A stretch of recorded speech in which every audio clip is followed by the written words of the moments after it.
guys, it's Miss Lakshmi from 10th grade. Today my topic is about Telugu భాషాంశాలు. భాషాంశాలు అంటే మనం మాట్లాడడంలో పదాల్లో ఉన్న difference గురించి తెలిపేదాన్నే భాషాంశాలు అంటారు. అందులో మనకి 5 రకాలు ఉన్నాయి. అవి నామవాచకం, సర్వనామం, క్రియ, విశేషణం, అవ్యయం. అవి ఏమిటి అనేది మనం క్లియర్గా ఈరోజు ఈ వీడియోలో తెలుసుకుందాం. ఫస్ట్ నామవాచకం. నామవాచకం అంటే పేర్లను గురించి తెలిపేదాన్ని నామవాచకం అంటారు. అంటే ఉదాహరణకి సీత, గీత, లేదంటే బంతి, అంటే బొమ్మ. అంటే మన చుట్టూరు ఏమైతే కనిపిస్తున్నాయో వాటికి ఒక్కొక్క పేరు ఉంటుంది కదా, దాని గురించి తెలిపేదాన్ని నామవాచకం అంటారు. అంటే ఏ పదమైనా సరే అది నామవాచకంలోకే వస్తుంది. అంటే ఏదైతే పేర్లను కలిగి ఉంటుందో, పాలు పాలు అనేది కూడా ఒక నామవాచక పదమే. కానీ పాలు తెల్లగా ఉంటాయి, అది విశేషణంలోకి వస్తుంది. ఎందుకంటే అక్కడ రంగు గురించి చెప్తున్నాయి కాబట్టి అది విశేషణంలోకి వెళ్తుంది. సో ఏదైతే పేరు ఉంటుందో అన్నిటికీ అదే వస్తుందో, అన్ని పేర్లను గురించి తెలుపుతుందో దాన్నే నామవాచకం అంటారు. ఉదాహరణకి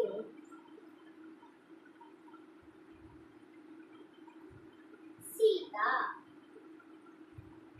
రామ, గీత. సో ఇలా చెప్పేదాన్నే మనం నామవాచకము అంటాం. సర్వనామం. సర్వనామం అంటే పేర్లకు బదులుగా వాడేదాన్ని సర్వనామము అంటారు. అంటే ఇప్పుడు నేను చెప్పాను కదా, బంతి, లేదంటే బొమ్మ, బోగు అని చెప్పాను కదా, దానికి బదులుగా వాడేది అది, ఇది, అది. లేదంటే అక్కడ ఎవరైనా ఉన్నారంటే అతడు, లేదంటే ఆమె.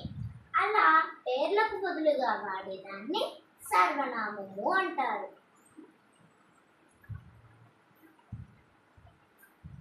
ఉదాహరణ ఆమె, ఈమె.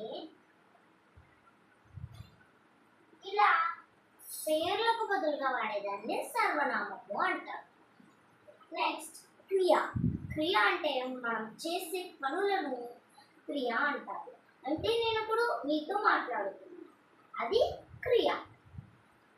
సో ఏదైతే పనులు మనం చేస్తున్నామో దాన్నే క్రియ అంటారు.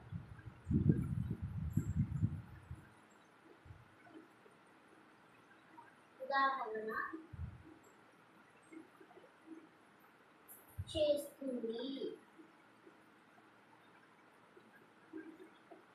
కొడుతుంది.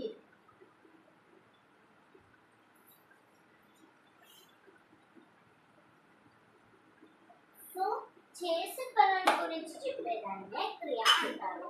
విశేషణం. విశేషణం అంటే అది ప్రత్యేకంగా ఉంటుంది.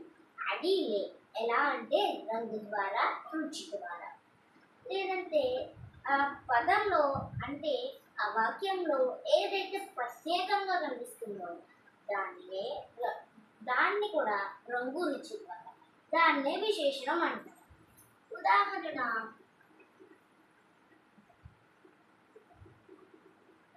తెల్లన, నల్లన. అంటే పాలు తెల్లగా ఉంటాయి.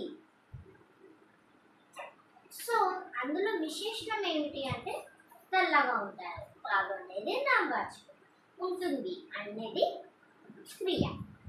సో ఇది నామవాచకం, సర్వనామం, క్రియ, విశేషణం. నెక్స్ట్ అవ్యయం.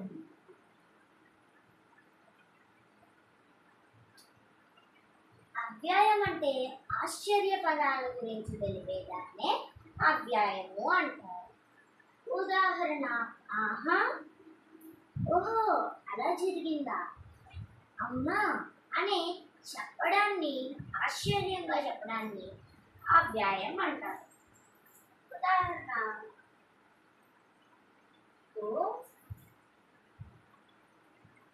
అవునా. సో దీనినే మనం భాషాంశాలు అంటారు. నేను మళ్ళీ చెప్తున్నాను. నామవాచకం అంటే పేర్లను గురించి తెలిపేదాన్ని నామవాచకం అంటారు. ఉదాహరణ సీత, రామ, గీత. సర్వనామం. సర్వనామం అంటే పేర్లకు బదులుగా వాడేదాన్ని సర్వనామము అంటారు. ఉదాహరణ ఆమె, ఈమె. క్రియ. క్రియ అంటే చేసే పనుల గురించి చెప్తారు, దాన్నే క్రియ అంటారు. చేస్తుంది, కొడుతుంది, తింటుంది, అలా. విశేషణం. విశేషణం అంటే ప్రత్యేకంగా ఉంటుంది, రంగు రుచి గురించి తెలుపుతుంది. ఉదాహరణకు తెల్లనా, నల్లనా, అలా. అవ్యయం. అవ్యయం అంటే ఆశ్చర్యం కలిగిస్తుంది, దాన్నే అవ్యయం అంటారు. ఉదాహరణ ఓ అవునా, అలా జరిగిందా అనేది. Thank you guys.